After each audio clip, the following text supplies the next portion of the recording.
You're back, and this is BuzzChomp, home of fitness and entertainment. I'm Mandy. We're talking The Mandalorian, The Force Awakens in the second episode.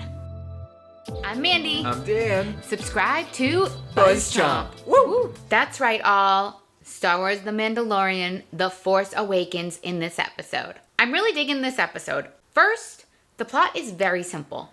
Honestly, I kind of like that. We're not bogged down with a ton of characters.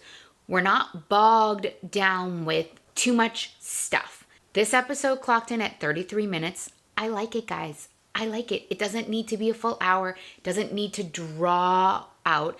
It's a very simple show so far. I mean, there's not a lot of dialogue because you figure Baby Yoda hasn't talked yet, and the Mandalorian goes about his business. He's got Baby Yoda, and he's gonna take him back. Of course, he gets ambushed by two other bounty hunters. Yeah, wow, there were a lot of bounty hunters off after Baby Yoda. Then the big crux of the show is him trying to get his parts back because Jawas ambushed his ship and took all of his parts, and he tries to get them back. And yeah, it was super simple in the fact that it was really just the Mandalorian, Baby Yoda, and his alien sidekick, Kuiil is his name, played by Nick Nolte. Guys, there were no cameos this episode, so I have nothing to discuss on that. So our cameo alert is just Nick Nolte, who's playing a character in the show. I really like this character, and I hope that this isn't the last time that we see him. I hope he'll be back because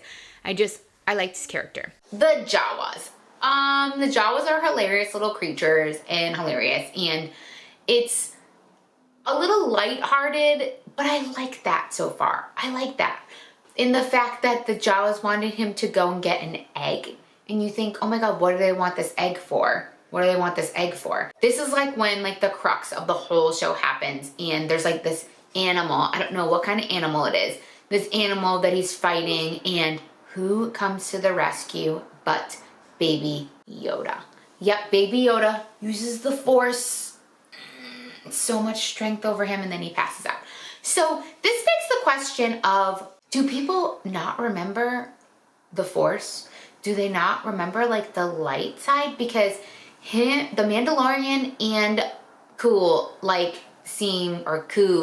seem very perplexed about what Baby Yoda did. Like, the Mandalorian does not know what he did, does not think he killed him, just was like, he's sleeping now, does not know of the Force. Like, in this period, is the Force hiding? Are there not any people that like talk about it?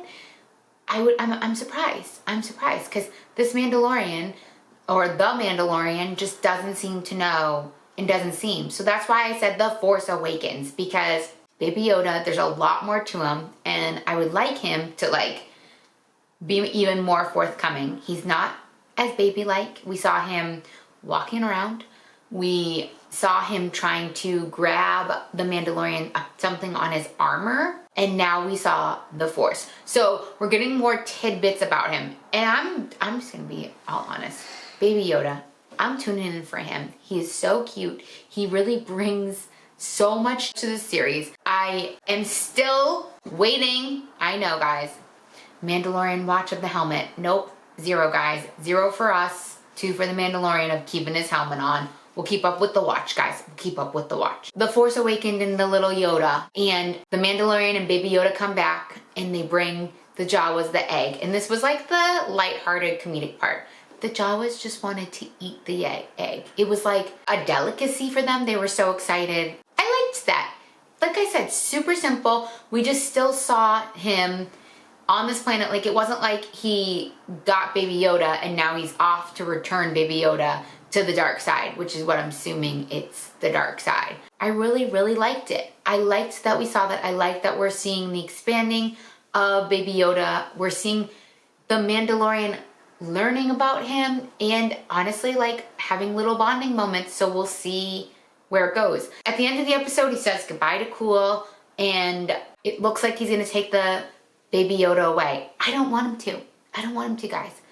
I think there's something has to happen next episode where he rethinks this even more, because I'm like, he's gonna give it to those people? No, they're bad people. I truly, truly think that the Mandalorian's a good person, and he's going to be swayed by Baby Yoda not to hand him over, and then we're gonna see some more conflict on that side. I'm Mandy. Subscribe to BuzzChomp for more of our The Mandalorian reviews, reactions. Comment below. What are you thinking? How are you feeling about the pace of the show? How are you feeling about everything right now? I'm really digging it, guys. Yeah, kids, yeah. Thanks for watching BuzzChomp. Subscribe and share. Subscribe and share. Subscribe and share. Share. Woo.